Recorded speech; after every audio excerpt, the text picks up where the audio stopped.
The air tasted of salt and success, thick with the promise of fortune and the thrill of the unknown. We stood on the battered deck of the Sea Serpent, our boots planted firmly on wood scarred by years of storms and stories. But today, it felt like a palace. Our palace. Below us, packed in ice, was a haul worth $500,000. The kind of catch that could change lives in a single sunrise. For our small crew, it was more than money. It was freedom. It was the answer to years of sacrifice and sleepless nights. Mortgages paid, college funds secured, a new beginning. We pictured our families at home, relief and joy lighting up their faces. The sun was bright, the sea calm, everything felt perfect. Too perfect, as if the world itself was holding its breath.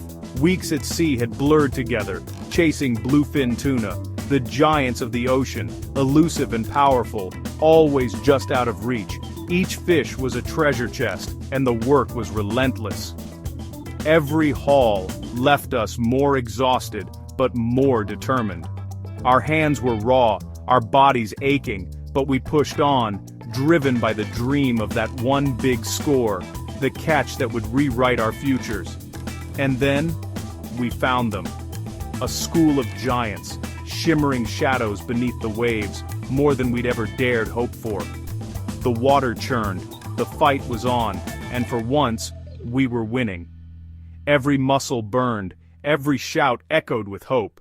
The final fish was hauled aboard at dawn, a monster, shimmering in the morning light, its scales catching the first rays of sun. Exhausted but exhilarated, we stared at our full holds, packed with a king's ransom. We had done the impossible. The radio crackled with congratulations. We were the talk of the fleet. Our names carried on the wind, legends for a day. We felt invincible, lost in dreams of the future. Plans were made, laughter spilled across the deck, hope was everywhere. But the ocean has its own language, ancient and unpredictable. It whispers before it roars, sending warnings only the wise remember to heed. We were celebrating too loudly to hear it, our joy drowning out the subtle warnings, subtle shifts in the air, a change in the sky, signs we ignored, blinded by our triumph.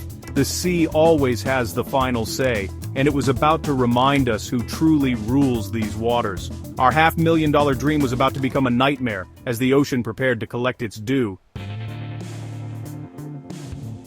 Our crew was just four.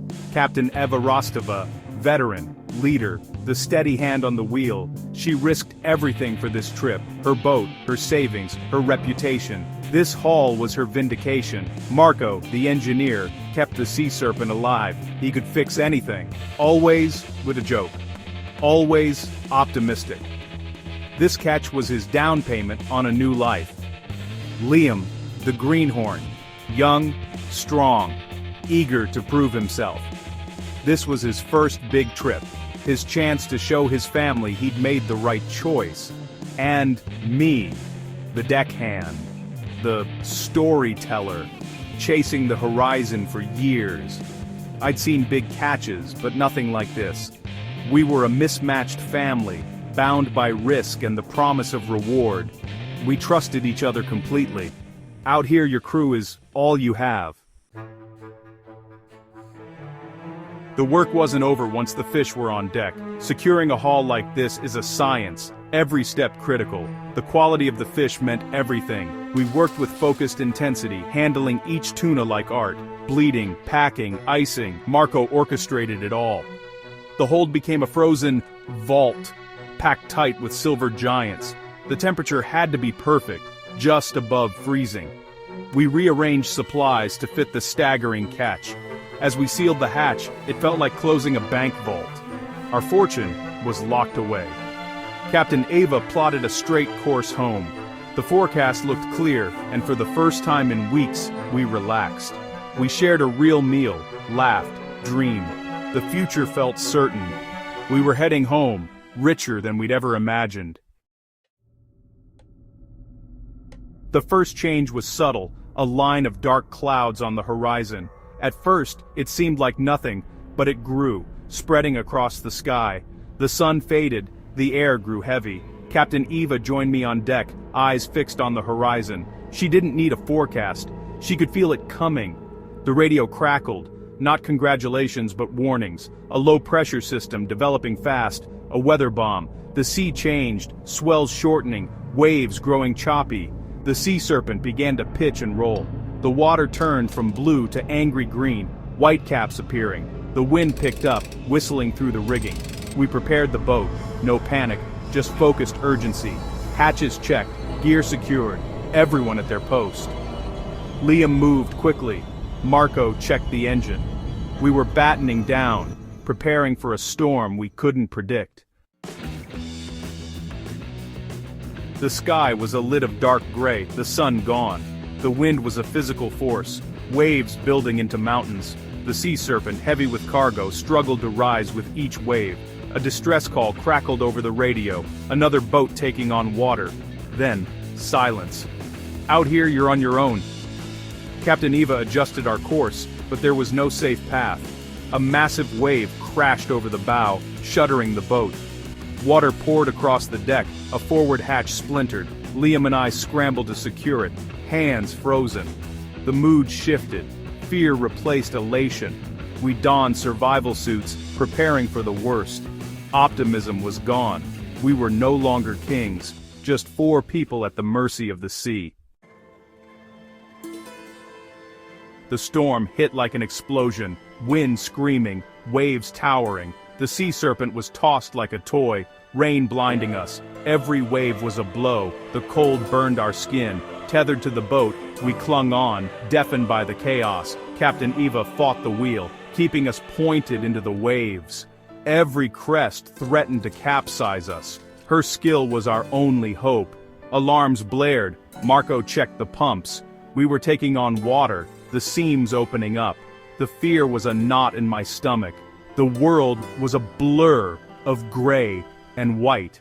We were in a fight for our lives. The critical moment came. A rogue wave, taller and steeper than any we'd seen before, rising out of the churning sea like a living wall. It loomed over us, blocking out the sky, and for a split second, time seemed to freeze. We watched it rise, helpless, hearts pounding, knowing there was nowhere to run and nothing to do but brace for impact. The sea serpent tried to climb, but the wave broke over us, a wall of water that smashed down with terrifying force, flooding the deck and knocking us off our feet. Darkness. Silence. Then the boat surfaced, shuddering and groaning as if it might break apart. Something was wrong. The boat was listing dangerously, tilting to one side as the sea raged around us. The main cargo hatch had been ripped open, water pouring into the hold in torrents, threatening to drag us under. Our $500,000 catch was now a deadly weight, turning from prize to peril in seconds. The ice was melting fast, water flooding the compartment, making the boat even more unstable with every passing moment. Captain Eva screamed, "We have to jettison the cargo." Her voice cut through the chaos, urgent and commanding. It was our lives or the fish. The choice was brutal, but there was no time to hesitate.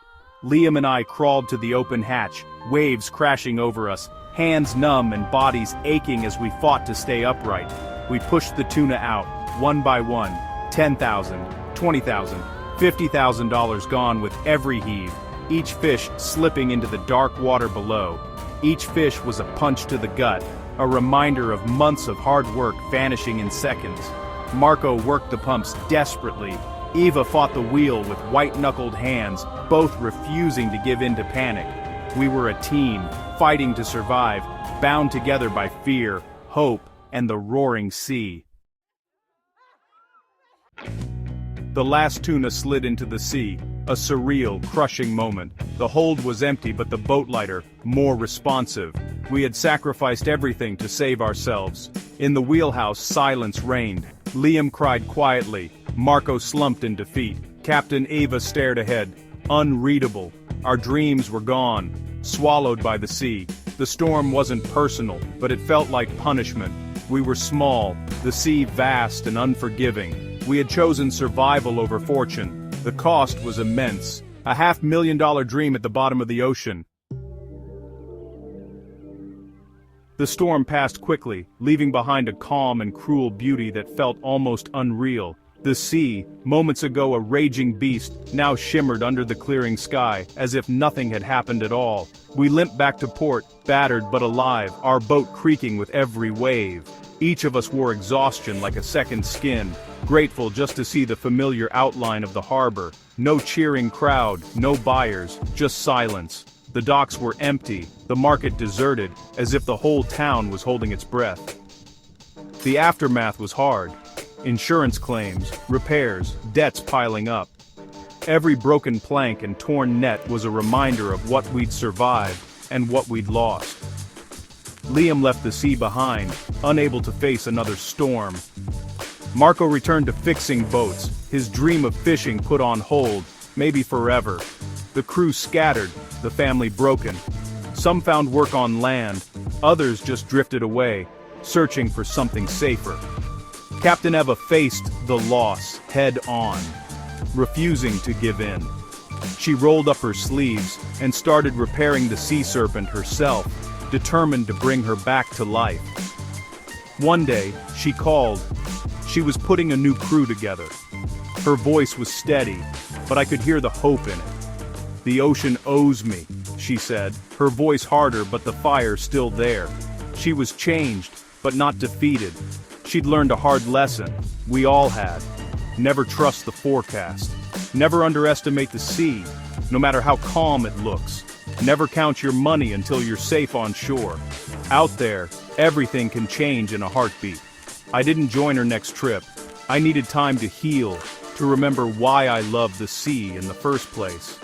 But I think about them often, about that shining moment when we felt like kings, when the sea gave instead of taking. The loss was devastating, but we survived. We held each other up, even as everything changed. In survival, there's a lesson. Life is unpredictable, and the sea never truly forgives or forgets. The important thing is to keep going, to start again, no matter how many times you're knocked down. Captain Eva is out there now, chasing the next big catch, her spirit unbroken. That's what people like us do. We face the storm, endure the loss, and sail on, always hoping for calmer seas ahead.